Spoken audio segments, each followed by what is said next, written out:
بسم الله الرحمن الرحیم و کل شیء احصیناه فی امام مبین. کل شیء، امام مبین، همه چی رو داده به امام. همه چی، درسته یا نه؟ همه چی، صفات خدا، خالق، رزق میده، شفا میده. کل شیء احصیناه فی امام مبین.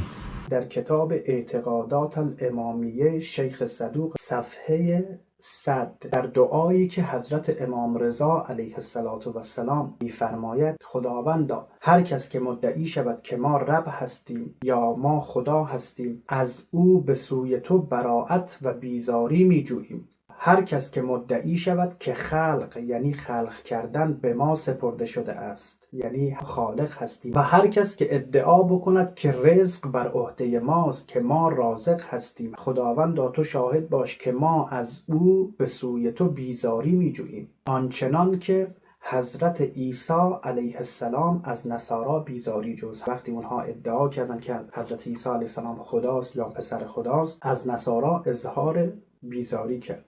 حضرت امام صادق علیه السلام می‌فرماید: والله ان الغلاة اشر من الیهود و النصارا و المجوس و الذین اشرکوا. غلو کنندگان بدترین خلق هستند، عظمت الهی را کوچک می‌کنند و برای بندگان خدا ادعای ربوبیت و ادعای خدایی می‌کنند. به خداوند قسم که قطعاً قالیان از یهودی ها و از مسیحی ها و از مجوسی ها و کسانی که شرک ورزیدند برای خداوند متعال بدتر هستند.